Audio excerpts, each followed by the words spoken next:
Hello everyone, you're now with me, Ruben Gomez for TVS News at 5. Sarawak Police will cordon off the Gunung Tabai in Bau to curb illegal gold mining activities in the area. Sarawak Police Commissioner Dato' Aidi Ismail stressed that his forces will also discuss with Bau District Office to look for a holistic solution at addressing the matter and avoid any untoward event. Supaya tak dibenarkan orang mari masuk kawasan tu. Dan saya kata cara mereka berlomba tu memang bahayalah. Bahaya dan tidak mengikut. Lagipun masing-masing ambil peluang untuk mengambil melomba secara haram lah tu. Jadi saya dah minta supaya pihak PSBD Kodo kawasan tu jangan dibenarkan lagi orang main masuk kawasan tu lah. Jadi benda ni mungkin lah bila tak berlaku apa-apa mungkin benda ni tak nampak. Tapi saya nasihatkanlah orang ramai supaya jangan jaga keselamatan diri, janganlah mengambil peluang untuk buat perkara yang boleh membahayakan diri sendiri. Police should equip and empower their capability in mastering the laws in the face of mounting threats and challenges. Apart from that, they are also told to equip themselves with sophisticated assets, gadgets and arms. Prime Minister Tan Sri Muhyiddin Yassin said PDRM should step up the participation of its personnel and officers in local and international programs to acquire more global and latest exposure.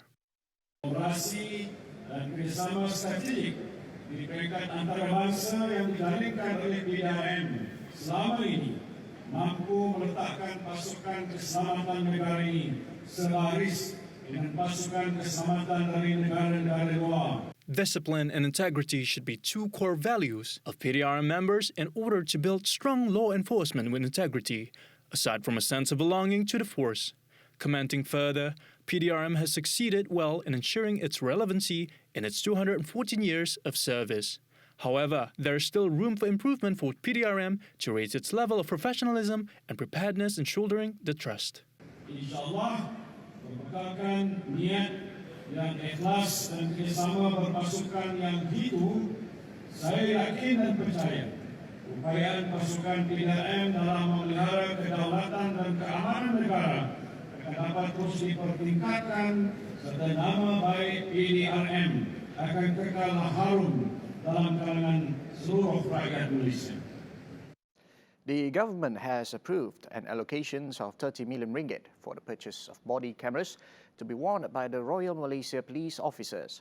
Prime Minister Tan Sri Muhyiddin Yassin said the use of the body cameras will help to increase transparency and protect officers from allegations of misconduct.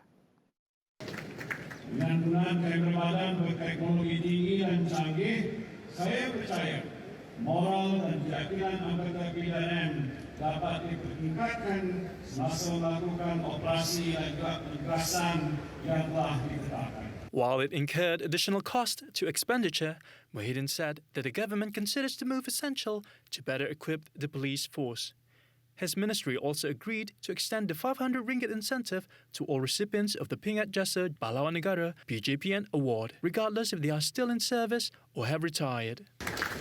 Pemberian di bawah ini akan dimanfaatkan oleh lebih 80,000 penerima PJPN, termasuklah 40,000 penerima pingat yang sudah bersara dari perkhidmatan.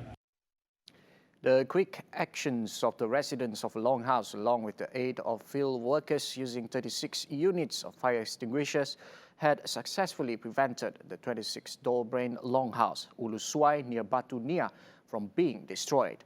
Miri Fire and Rescue Chief Law Po Kiong said the fire only fully consumed a kitchen in Longhouse. According to Miri Rescue and Fire Chief Law Po Kiong, a 7-man team from the Batu Nia fire station rushed to the location soon after receiving a distress call at around 9:18 p.m. Law said no casualties were reported in the incident, while the cause of the fire and the total losses are still under investigation.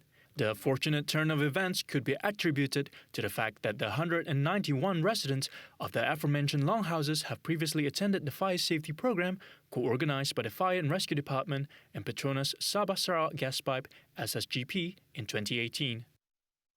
Hello there. New group of recipients in the second phase of COVID-19 vaccination program list is expected to be announced on Monday. This is in view that the registration for the second phase was not full at achieving target. Therefore, the committee decided to give priority to other categories to expedite the process.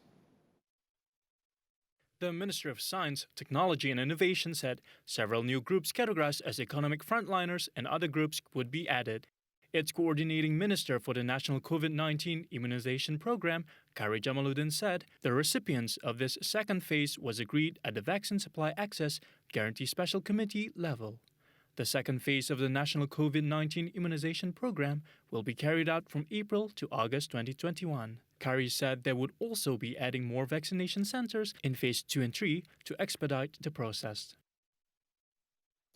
Sarawak recorded the highest number of individuals who have completed the full vaccination regimen with 10,643 of the 74,289 people nationwide as of yesterday.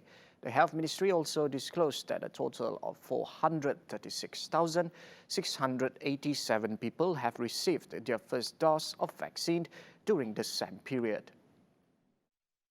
Kelantan at 7,922 came in second, followed by Kuala Lumpur at 7,769. Health Minister Datuk Sri Dr. Adham Baba said the total number of the first and second doses of COVID-19 vaccine in the country currently stands at 510,097.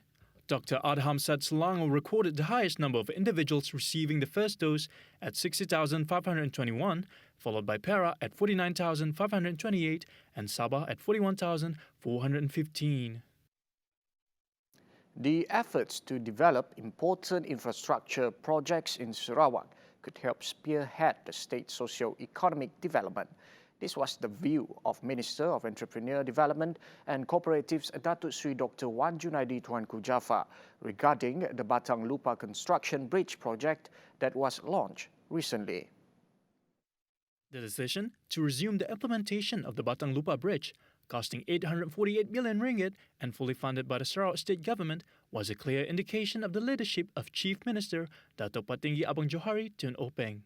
The bridge construction project, initially estimated to cost around 1 billion ringgit, was agreed to be funded by both the state and federal governments. However, it was cancelled by the then Pakatan Harapan government. Now, the state government has decided to resume the implementation of the bridge project using its own funds. The bridge is expected to complete in 2025. The High Court in Kuala Lumpur has allowed the government to seize approximately 49 million ringgit in cash assets belonging to Tan Sri Larry Loh Hock Peng. He is the father of missing businessman Loh Tek Jo, who is better known as Joe Loh. No third parties had come forward to claim the money after the Federal Government Gazette, published by the Attorney General's Chamber, was made public on March 11.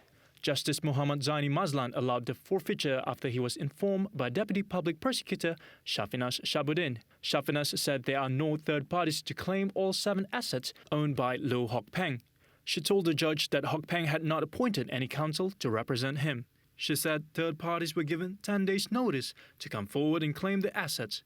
However, no one had come forward. Well, that's conclude the news at 5. Remember, 11:30 p.m. with Cheryl Shaminato for the Nightline. Ruben Gomez, anytime, anywhere.